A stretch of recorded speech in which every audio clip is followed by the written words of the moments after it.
आजा परदेशी मेरो दानपुरेमा स्वर्गभरि माया मेरो दानपुरेमा। अलमाड़ा पे गाड़ी चली बाराड़ी बाजार, मेरी बना बैठी होली सरिंग किनारा।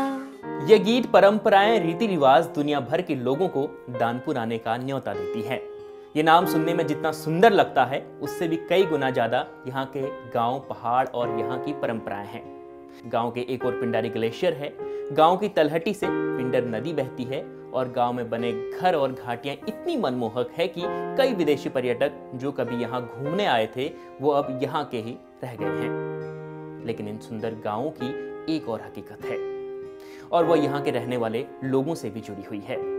गांव के लोग ग्लेशियर के नजदीक रहते कैसे हैं, बाहर से सुंदर दिखाई देने वाली घाटी के लोगों के सामने जिंदगी गुजारने के लिए क्या मुश्किलें पैदा होती हैं और उन पर सरकार क्या काम करती है, सरकार इन लोगों की मदद कितनी करती है, ये तमाम चीजें हम आज आपको बताने जा रहे हैं। तो चलिए सीधे आपको बागेश्वर के खाती गांव में ले चलते हैं जहां हमारे सहयोगी जगदीश पांडे ने गांव वालों से बातचीत की है। उत्तराखंड तक की टीम आज बागेश्वर जनपद के कपकोट विधानसभा क्षेत्र के दुर्गम क्षेत्र खाती में हम पहुंचे हैं और जानेंगे कैसा विकास जनता चाहती है और क्या प्रमुख समस्याएं क्षेत्र में हैं। इन सब पे हम तमाम लोगों से चर्चा करेंगे। यहाँ पे बहुत स्वागत है बबू आपका। ठीक है साहब। सर क्या मेन समस्या है गांव में? सब चीज़ समस्या ही है साहब। यहाँ पर घास काटने के लिए समस्या है, चलने के लिए समस्या है और राशन पानी आता तो वो भी समस्या ही है। नीचे से आता तो यहाँ तक तो पहुँचता भी नहीं है उतना। जंगली जानवरों का भी रहता है? जंगली जानवर तो ऐसे ही बहुत हैं साहब। जंगली जानवर ने भर्रा है, उनने खेत खोद दिया और जंगल में जितने भी हैं घास खा दे और बंदर है, बंदर लंगूर। अब शेर वगैरह तो गायों को खा जाते हैं, अब क्या करें फिर अब। तब ये ठीक है, ये है साहब। तो जैसा क्या कहना चाहेंगे, नेटवर्क वगैरह है, कैसे बात होती है? साहब नेटवर्क में क्या बात होती है, ये नेटवर्क होना ज़रूरी है, ये हम चाहते हैं। और दूसरी समस्या साहब ये हमारे आपने यहाँ पर पुल के लिए बता दिया है, हमें हमेशा पेड़ गिराने पड़ते हैं, 4-4, 5-5 पेड़ बर्बाद होते हैं। तो ये सरकार लोहे की पुल देती है हमेशा के लिए यहाँ पर, तो हमारा गांव के लिए सुविधा हो जाए, आराम से हो जाती है। और इसके चाचा ने बहुत अहम बात बताई यहाँ पे कि पशुपालन पे गांव निर्भर है और दूर दराज एरिया में उनको घास वगैरह अन्य सामग्री लेने के लिए जंगल में जाना पड़ता है और नदी में पिंडर नदी है नीचे और उसमें एक पुलिया तक गवर्नमेंट नहीं बना पाई है यहाँ पे। तो प्रधान जी हैं हमारे साथ में। सर क्या कुछ प्रमुख समस्याएं हैं क्षेत्र में? समस्या सबसे बड़ी तो यहाँ पे अभी कनेक्टिविटी की है, जो मोबाइल कनेक्टिविटी। तो देखिए जो हम लोगों की सरकार से मांग है, ये कई सालों से चल रहा है कि यहाँ पे कम से कम एक टावर का निर्माण किया जाए जिससे कि पूरा क्षेत्र यहाँ से लाभान्वित हो पाए। अब आज देश दुनिया 4G 5G के क्षेत्र में चल रहा है, हम लोग अभी भी 2G भी नेटवर्क यहाँ पर नहीं चल पा रहे हैं। तो समस्या सबसे बड़ी तो ये बनी हुई है। दूसरी समस्या यहाँ पे रोज़गार का है। अब कई लोग घरों से पलायन कर रहे हैं बिना रोज़गार के। अब युवा आज पढ़ लिख के गाँव में नहीं रहना चाहता है क्योंकि रोज़गार है ही नहीं, तो अपनी ज़िंदगी को बचाने के लिए तो उसको जाना ही पड़ेगा गांव से बाहर। तीसरी बड़ी समस्या जो बनी हुई है गांव में शिक्षा का स्तर। जो अब सरकारी स्कूल हैं यहाँ पे, अब हमारा इंटर कॉलेज चल रहा है, यहाँ पे ना प्रवक्ता हैं ना फिर पूरी व्यवस्था ठीक ठाक की व्यवस्था है यहाँ पे। तो ये 2-3 समस्याएं बड़ी मुख्य बनी हुई है। बाकी अब जैसे ये जंगली जानवरों का है, ये चीज़ें तो उत्पात मचाते हैं, लंगूर हो गए, बंदर हो गए, फसलों को नष्ट कर देते हैं। तो उसके लिए समस्या तो काफ़ी बनी हुई है। मोबाइल कनेक्टिविटी यहाँ पे ठीक होती, नेटवर्क की व्यवस्था ठीक होती, तो ऑनलाइन की व्यवस्था अगर होती तो गांव से बाहर नहीं जाना पड़ता उसको। अगर 1000-2000 रुपये वो मेहनत से कमा रहा है तो उसको कपकोट जाके या बागेश्वर जाके बैंक में जाके अपना पैसा निकालना पड़ता है, उससे ज़्यादा उसका खर्चा हो जाता है। तो लोगों का इसमें काम करने का भी मन नहीं करता है कि 2000 रुपये वो कमा रहा है, 2000 से ज़्यादा उसको निकालने में लग जा रहे हैं। अगर व्यवस्था यहाँ पर ठीक होती, अगर इन चीज़ों की व्यवस्था होती, ऑनलाइन पेमेंट की व्यवस्था हो जाती, तो आदमी घर से अपना खर्चा चला लेता है। यहाँ अपने पैसे की जानकारी उसको मिल जाती कि भाई मेरे खाते में पैसे आ गए या नहीं आए हैं। तो इन चीज़ों की सबसे बड़ी समस्या बनी हुई है। बिल्कुल, बहुत ज़्यादा समस्या क्षेत्र में है। चाचा क्या कहना चाहेंगे? मैं खाती का रहने वाला हूँ, लक्ष्मण सिंह मेरा नाम है। ये पिंडारी ग्लेशियर में जो पैदल मार्ग हैं, उन पैदल मार्गों पर अगर वो रास्ते ठीक किया जाए, हमारा टूरिस्ट बढ़ावा होगा। हमारे गरीब लोग उसमें कोई गाइड का काम करेगा, कोई पोर्टर का काम करेगा, कोई घोड़े खच्चर से भी अपने परिवार को पालेगा। तो सर इसे मैं हमें और तो सब समस्याएं ठीक ठाक हैं। एक हमें टावर की भी ज़रूरत थी सर। टावर तो कह रहे थे भी, अब भगवान जाने कि टावर आने वाला है खाती में, है ना। अब मतलब कह रहा हूँ अब भगवान जाने आए ना आए, है ना। इस पिंडर घाटी में हम लोग रहते हैं, जितनी बर्फ़ गिरती है कि 3-4 फीट बर्फ़ गिर जाती है यहाँ पे, तो हमें यहाँ राशन की भी दिक्कत है सर। हमारे यहाँ अन्न उपजाऊ नहीं होता है। बाकी सर हम चाह रहे थे, सरकार से हमारी ये रिक्वेस्ट है कि अगर ये PIP 9 ग्राम सभा पिंडर घाटी के अगर ये पिछड़ा इलाका घोषित कर दिया जाए, तो हमें सरकार से इतनी दरख्वास्त हमारी है, तो हम लोग भी याद करते कि क्या हमारे सरकार ने हमारी तरफ देख दिया। सर हम इसलिए हम तराजू के पलड़े में ही तोले रहते हैं, वही तराजू के पलड़े से ही खाते हैं। सुबह कमाते हैं, शाम को खाते हैं सर, और बाकी कुछ नहीं है। यहाँ अन्न उपजाऊ नहीं है।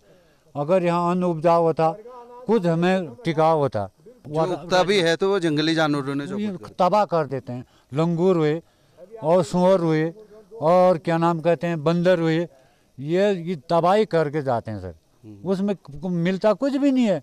ठंडे में कुछ नहीं उगता है, घास ही घास उग जाता है। कितने महीने बर्फ रहती है इससे? यहाँ तो सर मतलब ये दिसंबर से लगा लीजिए, दिसंबर, जनवरी, फरवरी, मार्च तक तो पूरी बर्फ रहती है। यहाँ पूरे ढके रहता है। तो 3 फीट 4 फीट। आप जीवन बसर करते सर हम तो ऐसे करते हैं, अपने इक्विपमेंट मतलब 3-4 महीने का अंदर रख लेते हैं।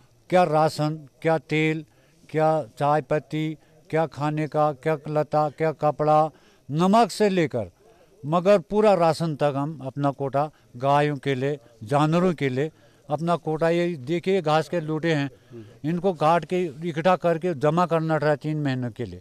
3 महीने वो अंदर ही के अंदर रहेंगे, अंदर ही पानी पिलाएंगे, बस हो गया सर। उसके बाद कहाँ जब मतलब नहीं वो आ जाएंगे, मतलब समय आ जाएगा तो बाहर निकालते हैं हम लोग।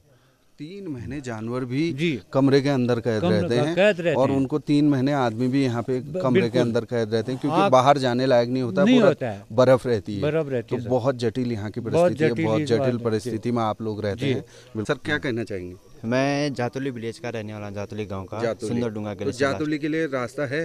रास्ता तो ऐसी है, टूटा फूटा रास्ता है। बच्चों का चलना भी, स्कूल आते हैं यहाँ बच्चे सारे, वो तो चलना बहुत टफ है। और वहाँ मेन समस्या है वहाँ की नेटवर्क तो है ही नहीं। जैतूली में भी नेटवर्क नहीं है। और वहाँ पे एक टीचर के सारे स्कूल चल रहा है, जो टीचर महीनों घर रह जाता है, सिंगल है वो भी, और स्कूल के बच्चे ऐसे घर में पड़े रहते हैं। तो मतलब कितने बच्चे हैं प्राथमिक विद्यालय में? वहाँ तो अभी होंगे कम ही है बच्चे, 14-15 बच्चे हैं। मतलब एक ही टीचर के सहारे चल रहा है। अब उनका भी घर जाना पड़ता है, डांग देनी पड़ती है, वो भी नहीं रह पाते हैं। तो एक टीचर आए थे, रिटर्न तक आए थे, वहीं से वापस चले गया, बोला दुर्गम क्षेत्र है, मेरे कहने से नहीं हो पाएगा इधर, वापस चले गया। और सुंदर डूंगा ग्लेशियर का रास्ता अभी धीरे धीरे निर्माणाधीन में है, फिर बंद है। अच्छा। और भी हैं हमारे साथ में प्रधान जी, कफनी ग्लेशियर कैसे जाते हैं? कफनी ग्लेशियर से 2013 के बाद वहाँ कोई नहीं गया है, क्योंकि 2013 में जो आपदा आई थी तब से वो रास्ता पूरा ही बंद हो चुका है। 2013 के बाद आज लगभग 10 साल हो गए हैं। वहाँ पे ना कोई टूरिस्ट जा पाता है, ना कोई आम आदमी जा पाता है, क्योंकि रास्ता इतना ख़राब हो चुका है, वहाँ जाना असंभव है। तो हमारी तो अब सरकार से भी अपील है, जनप्रतिनिधि जो हमसे बड़े इस क्षेत्र में काम करें, उनसे भी अपील है कि जल्द से जल्द उस ग्लेशियर का भी जीर्णोद्धार किया जाए, रास्ता बनाया जाए, ताकि जो गांव में हमारी समस्या मतलब पर्यटन को जो लेके जो बेरोजगारी चल रही है, तो लोग उस चीज़ से वंचित रह रहे हैं, तो वो चीज़ें जल्द से जल्द सुधार हो जाए। उसमें व्यवस्था नहीं। ट्रैक ऑफ द ईयर इस पिंडारी ग्लेशियर ट्रैक रूट किया गया है, तो मतलब व्यवस्थाएँ सब सही हैं? सर व्यवस्थाएं कुछ भी ठीक नहीं है। जैसे रास्ते देखिए आप, अगर पिंडारी तक पहुंचना है आदमी को तो कम से कम 2 से 3 दिन का वक्त लग जा रहा है, क्योंकि रास्ते अगर ठीक होते तो आदमी 1 दिन में भी कवर कर सकता है उसको। वहाँ पर रहने की व्यवस्था ठीक नहीं है, रास्तों में टॉयलेट की व्यवस्था नहीं है, पानी की व्यवस्था ठीक नहीं है, ठहरने की व्यवस्थाएँ ठीक नहीं है। तो अगर ये चीज़ें, अगर समस्याएं दूर हो जाती तो टूरिस्ट बढ़ेगा, तो यहाँ पर लोकल के जो रोज़गार के जो हम समस्या बता रहे हैं वो चीज़ें कहीं हद तक कम हो जाएंगी। जो लोग यहाँ से आज छोटी मोटी समस्या लेके नीचे को निकल जा रहे हैं, पलायन कर रहे हैं, तो कहीं ना कहीं अपने घर को, गाँव को आबाद रखेंगे। अगर ये चीज़ें नहीं होती हैं तो पलायन तो होना ही है, तो गाँव घर तो खाली होने ही है। तो हमारी तो विशेष दरख्वास्त है कि मोबाइल कनेक्टिविटी हो यहाँ पे, रोज़गार के क्षेत्र में। अगर जो ये पर्यटन को बढ़ावा दिया जा रहा है। हमारा उत्तराखंड तो पर्यटन से ही जुड़ा हुआ है। सभी जानते हैं कि पर्यटन ही मुख्य एक आकर्षण का केंद्र या फिर रोजगार का एक माध्यम है।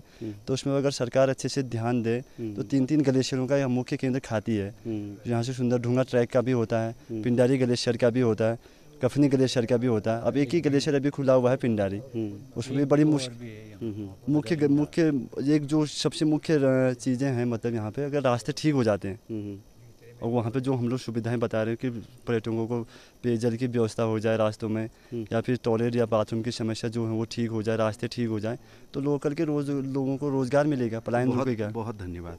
तो आपने देखा, जहाँ लोग आज 5G के दौर में हैं, वहीं बागेश्वर का एक खाती गांव है, यहाँ लोग हेलो कहने के लिए तरस रहे हैं। 2G नेटवर्क यहाँ पे नहीं है। कई ग्रामीणों के अभी भी मतलब भारत को आज़ाद हुए 75 वर्ष से भी ज़्यादा हो गए, लेकिन ये गांव अभी भी बहुत पिछड़ा हुआ है। कई सुविधाओं से आज भी ये वंचित है। बागेश्वर के खाती गांव से जगदीश पांडे, उत्तराखंड तक।